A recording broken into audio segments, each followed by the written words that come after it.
कर लिए हैं और आज हम अपनी प्रथम पुस्तक सृजन शुरू करने जा रहे हैं, जिसके पद्य खंड का अध्याय पहला जो है संतवाणी, उसमें हम कबीरदास को लेंगे। इसके मैं 3 पार्ट करूँगी और पहले पार्ट में जो है वो कबीरदास जी हैं। इनके बारे में हम इनका परिचय पढ़ते हैं, क्योंकि परीक्षा के अंतर्गत परिचय जो है कवि परिचय वो 4 नंबर का आता है और आपको इसमें 4 में से 4 नंबर प्राप्त करने हैं। इनका जन्म सन 1398 ईस्वी में हुआ और इनकी मृत्यु सन 1518 ईस्वी में। हिंदी साहित्य की ज्ञानाश्रयी शाखा के प्रतिनिधि कवि कबीर भक्तिकाल के महान समाज सुधारक थे। उन्होंने समाज में व्याप्त छुआछूत, धार्मिक आडंबर, ऊंच नीच एवं बहुदेववाद का कड़ा विरोध करते हुए आत्मवत सर्वभूतेषु के मूल्यों को स्थापित किया। कबीर की प्रतिभा में अबाध गति व तेज था। उन्हें पहले समाज सुधारक, बाद में कवि कहा जाता है। उनके बारे में आचार्य हजारी प्रसाद द्विवेदी ने कहा था कि कबीर को वाणी का डिक्टेटर कहा जाता है। कवि ने अपनी सपाट बयानी एवं तटस्थता से समाज सुधार के लिए जो उपदेश दिए, उनका संकलन उनके शिष्य धर्मदास ने किया। यानी कि कबीर जी ने क्या दिए? उपदेश दिए और उनका संकलन किसने किया? उनके शिष्य ने किया, जिसका नाम क्या था? धर्मदास था। कबीर की रचनाओं के संकलन को बीजक कहा जाता है। बीजक के 3 भाग है, साखी, सबद व रामायणी। संत काव्य परंपरा में उनका काव्य हिंदी साहित्य की अमूल्य निधि है। पाठ्य पुस्तक में चयनित कबीर के दोहे सदाचार एवं श्रेष्ठ जीवन मूल्यों को अपनाने की प्रेरणा देते हैं। जीवन में त्याग की महत्ता है। मानव को हंस की तरह नीर क्षीर विवेक रखना चाहिए। अभिमान त्यागने में सार है। साधु की पहचान जाति से नहीं, उसके ज्ञान से होती है। सत्संगति सार्थक होती है। दुराशा सर्पिणी के समान घातक होती है। वाणी में कोयल सी मिठास होनी चाहिए। अब हम इनके जो दोहे हैं उनका अध्ययन करेंगे। कक्षा 12 के अंतर्गत व्याख्या आती है, जिसकी हमें सप्रसंग व्याख्या करनी पड़ती है। सप्रसंग व्याख्या के अंतर्गत हम सबसे पहले प्रसंग लिखते हैं, उसके बाद में व्याख्या करते हैं और अंतिम में विशेष लिखते हैं। तो प्रसंग में क्या लिखना चाहिए? सबसे पहले किताब का नाम आता है, फिर किस पाठ में से लिया गया है उस पाठ का नाम आता है, कौन से कवि ने लिखा है और उसका भाव क्या है। ये बातें जो है वो प्रसंग के अंतर्गत आती है। तो अब हम शुरुआत करते हैं, ध्यानपूर्वक पढ़िए। त्याग तो ऐसा कीजिए सब कुछ एक ही बार, सब प्रभु का मेरा नहीं निहचे किया विचार। यानी ज्ञान चेतना के अंतर्गत इसमें कवि यह बताते हैं, त्याग तो ऐसा कीजिए कि इस प्रकार का त्याग कीजिए, सब कुछ एक ही बार, कि सब कुछ आप एक बार में ही त्याग कर दे। सब प्रभु का मेरा नहीं, कि मेरे पास जो भी है वो सब क्या है? ईश्वर का दिया हुआ है। निहचे किया विचार, और निश्चय ही इस प्रकार का विचार करना चाहिए। अर्थात कहने का अभिप्राय ये है कि मनुष्य जब त्याग करे, अर्थात इसके अंतर्गत ये कहा गया है कि मनुष्य जब त्याग करे तो उसे तन मन धन से पूर्णतया प्रभु के प्रति समर्पित होकर त्याग करना चाहिए और उसे ऐसा मान लेना चाहिए कि मेरे पास जो भी है वो ईश्वर का दिया हुआ है, मेरा कुछ भी नहीं है, और सब कुछ एक बार में त्याग कर देना चाहिए। फिर इसके अंतर्गत आती है, देखो, विशेष की बात। तो विशेष में क्या आता है कि सर्वप्रथम पहले नंबर पॉइंट पे आप क्या लिखोगे कि इसका क्या भाव है।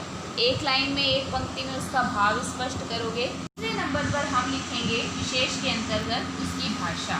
भाषा यदि आपको याद है तो उसकी वही भाषा लिख सकते हैं, नहीं तो यह लिख सकते हैं कि भाषा सहज, सरल और भावानुकूल है। तीसरे नंबर पर हम लिखेंगे कि उसमें अलंकार कौन सा है। यदि आप पहचान जाते हो कि इसमें ये अलंकार है तो आप लिख सकते हो, नहीं पहचानते तो हम यह लिख सकते हैं कि इसके अंतर्गत स्वाभाविक अलंकारों का प्रयोग किया गया है। फिर आगे चलिए, सुनिए गुण की वार्ता, ओगुन लीजे नाही, हंस क्षीर को गहत है, नीर सो त्यागे जाहु। यानी इसके अंतर्गत क्या कहा गया है? इसके अंतर्गत ये बताया गया है कि मानव को हंस की तरह नीर क्षीर विवेक रखना चाहिए। सुनिए मतलब सुनना, गुण की वार्ता मतलब गुणों की श्रेष्ठता को सुनिए, अवगुण लीजिए नाही, किसी से अवगुण नहीं लेना चाहिए, हंस क्षीर को गहत है, यानी विवेकशीलता का जो उपमान है वो हंस को दिया हुआ है। और इसमें हंस जो है वो दूध को ग्रहण करता है और पानी को यानी नीर सो त्यागे जाही, पानी को त्याग देता है। तो कहने का अभिप्राय ये है कि मनुष्य एक विवेकशील प्राणी है, इसलिए उसे गुण सभी लोगों से प्राप्त कर लेने चाहिए और अवगुण है वो त्याग देने चाहिए। जिस प्रकार हंस दूध को ग्रहण कर लेता है और पानी को छोड़ देता है। अब तीसरे नंबर वाला देखिए, छोड़े जब अभिमान को, सुखी भया सब जीव, भावे कोई कछु कहे, मेरे ये निज पीव। यानी इसमें ये बताया गया है कि अभिमान त्यागने में ही सार है। छोड़े जब अभिमान को, कि व्यक्ति जब घमंड को छोड़ देता है, सुखी भया सब जीव, तो उसका जो जीव है, उसकी जो आत्मा है वो सुखी हो जाती है। भावे कोई कछु कहे, चाहे कोई कुछ भी कहे लेकिन उसको जो अच्छा लगता है, मेरे ये निज पीव, तो उसने अपने हृदय में जिसको अपनाया हुआ है वही उसे अच्छा लगता है। कहने का अभिप्राय ये है कि मनुष्य जब अभिमान को त्याग देता है तो उसका जीवन जो है वो सफल हो जाता है और वह भी सुखी हो जाता है। जाति न पूछो साधु की, पूछ लीजिए ज्ञान, मोल करो तलवार का, पड़ा रहने दो म्यान।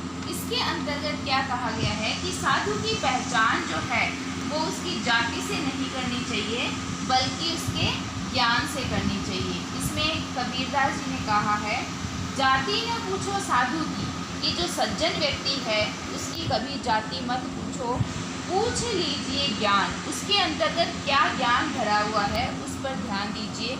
यानी इसमें ज्ञान को महत्व दिया गया है।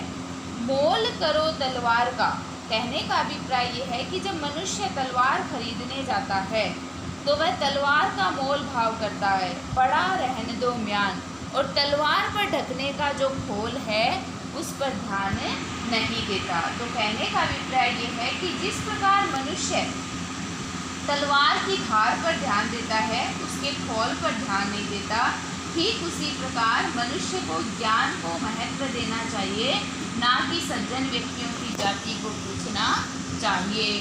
अब पीछे चलिए, निकालिए, संगत कीजिए साधु की, कभी न निष्फल होय, लोहा पारस परसते, सो भी कंचन होय। यानी इसके अंतर्गत यह बताया है कि सत्संगति जो है वो हमेशा सार्थक होती है। संगत कीजिए साधु की, कि यदि आपने सज्जन व्यक्ति की संगति कर ली है, कभी न निष्फल होए, तो वो कभी भी निष्फल नहीं होगी। लोहा पारस परसते, इसमें ये कहा गया है कि लोहा है जो एक पत्थर होता है पारस नाम का, परस यानी स्पर्श करने से, सो भी कंचन होए, तो लोहा भी क्या बन जाता है? सोना बन जाता है। तो कहने का अभिप्राय ये है कि जिस प्रकार पारस पत्थर के स्पर्श से लोहा भी सोना बन जाता है, ठीक उसी प्रकार सज्जन व्यक्तियों की संगति से हमें हमेशा फायदा ही होता है। मारिए आशा सांपनी, जिन डसिया संसार, ताकि औषध दोष है, ये गुरु मंत्र विचार। यानी इसके अंतर्गत ये बताया गया है कि दुरासा रूपी जो सर्पिणी है उसके समान कोई भी घातक नहीं है। तो इसमें ये देखिए, मारिए आशा सांपिणी, यानी दुरासा रूपी जो सर्पिणी है उसको मार डालिए। जिन डसिया संसार, जिसने संपूर्ण संसार को डस लिया है, यानी माया मोह ने संपूर्ण संसार को डस लिया है, इसलिए उसको मार दीजिए, उसको त्याग दीजिए, ताकि औषध तोष है, उसकी जो औषधि है, उसकी जो दवाई है वो तोष है। तोष मतलब संतोष है। ये गुरु मंत्र विचार, ये बात गुरु ने विचार करके मंत्र दिया है कि यदि आपको दुराशा रूपी सर्पिणी को मारना है तो आपको मन के अंतर्गत संतोष धारण करना होगा। अगला देखिए, कागा काको धन हरे, कोयल काको देत, मीठा शब्द सुनाए के जग अपनों करी ले। यानी वाणी की मधुरता को महत्व देते हुए कवि ने कहा है, कागा काको धन हरे। कागा मतलब कौआ, काको मतलब किसका, धन मतलब धन, हरता मतलब हरता है, कि कौआ किसके धन को हरता है। कोयल काको देत, और कोयल किसको देती है। मीठा शब्द सुनाए के, कि कोयल जो है वो मीठे शब्द सुनाकर मधुर वाणी के कारण जग अपनों कर ले, संपूर्ण संसार को आत्मीय बना लेती है। तो इसमें वाणी की मधुरता के महत्व को बताते हुए कवि ये कहते हैं कि कौवा और कोयल जो है वो दोनों ही काले हैं। कौवा किसी के धन को हरण नहीं करता और कोयल किसी को देती नहीं है, लेकिन मीठा शब्द सुनाकर वह संपूर्ण संसार को अपना बना लेती है। ये हमारे सृजन पाठ के प्रथम अध्याय का पार्ट 1 था। हम पार्ट 2 के साथ फिर मिलेंगे। धन्यवाद।